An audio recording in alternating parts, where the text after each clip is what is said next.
Welcome. In front of me is a Samsung Galaxy S22 Plus, and today I'll show you how you can go through the setup of this phone.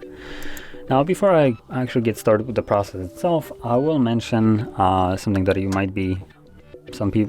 will concern some people.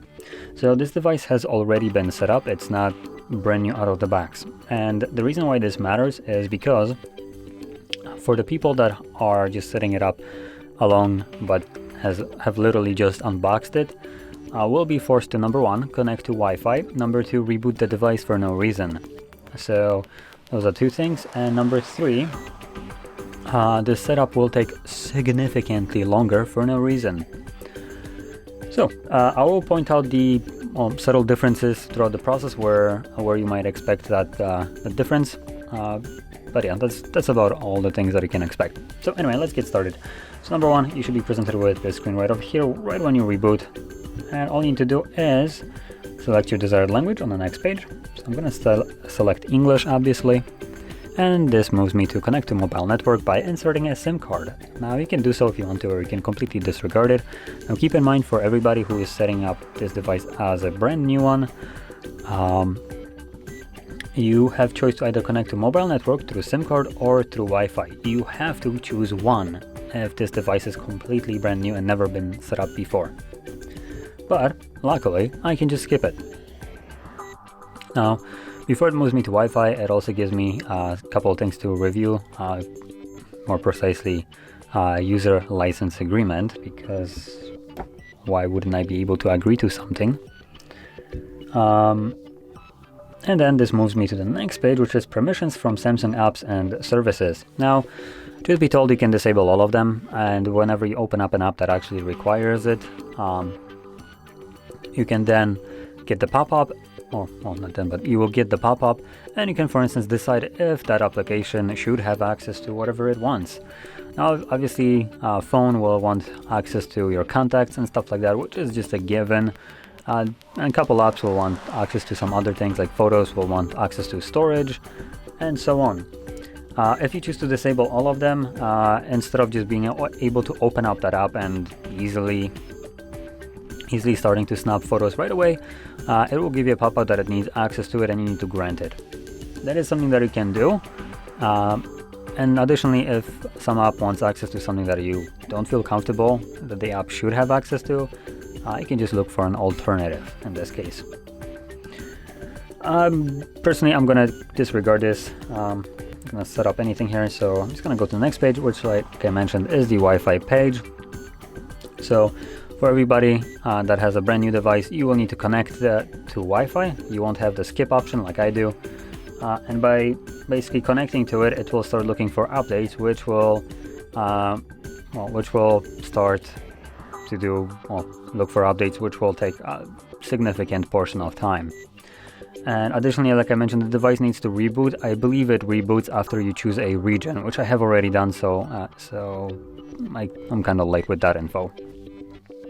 Now, anyway, I'm gonna skip this, which automatically skips the checking for updates and all that crap, which takes like 5 minutes at least, and moves me straight to the next page, which is copy apps and data, which allows me to move over my old data from an old device through this one using Samsung's proprietary application that can be downloaded through Play Store on any other device, or I believe also App Store for iPhone users. Now, assuming you're connected to Wi-Fi or mobile data, you will not see this page with date and time, because date and time will be set automatically. Now, I chose to skip both of those, and that is the reason why I have this page. Phone has no connection to internet, so it doesn't know what time it is, so I can fix it up right here. But still, I'm planning to reset it shortly after anyway, so I'm just going to disregard it and go to the next page, which is Google Services. So we have location, scanning, and sending user and diagnostic data.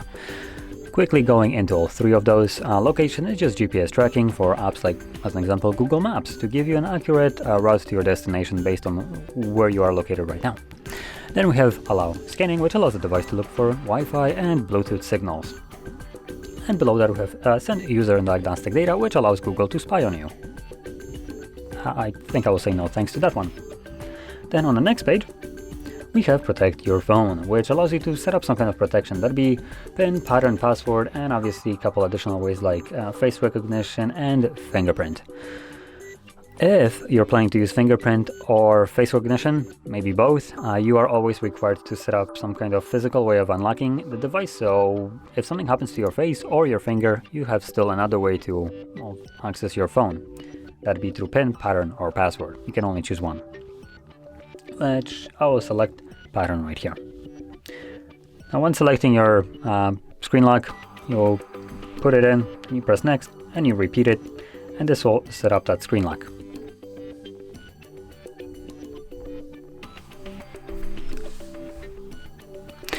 And this brings us to Samsung account, and even though we're not logged into Wi-Fi, for some reason it gives us the option to log into it, which by trying to do so, I believe it backtracks us to Wi-Fi connection page just because we need internet to actually connect to this, which inclusion of this page is absolutely stupid.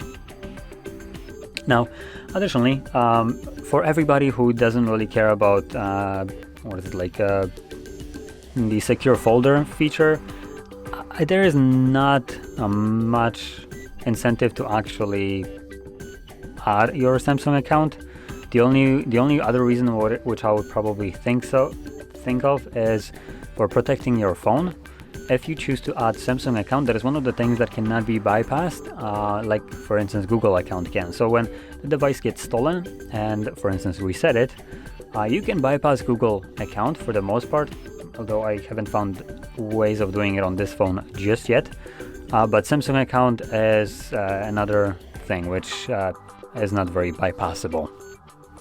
So that is, I would say, only reason, which is security purposes, or just whoever stole your phone will have a harder time to actually use it, or maybe get rid of it. So that is the only reason. Now when you try to skip it, it gives you this skip on all this, and like I mentioned, the only reason which I consider this to be a good thing is not even listed here. What is listed here is every trash that is substituted and came out after Google made it. So all of these are basically plagiarized from Google. So we have Samsung Cloud, Google Cloud, Bixby, Hey Google, Galaxy Themes, Play Store, Find My Mobile, Find My Device, Samsung Pass, Google Passwords, Galaxy Store, again, Galaxy Store has an alternative of Play Store, and Secure Folder, which like I mentioned might be the only thing that is unique here. Though some Google phones do have some ways of protecting your folder if you want to do so. So there we go. Basically everything here is a better alternative from a more reputable place like Google, which this phone is literally running, making this obsolete. And once you decide to disregard this or log into it, whichever one you want, it will give you the pop-up right here that you are all set. So let's finish and then start loading apps, I think, because it loads straight to home screen. So there we go. As you can see, that is our device being fully set up. And if you found this very helpful, don't forget to hit like, subscribe, and thanks for watching.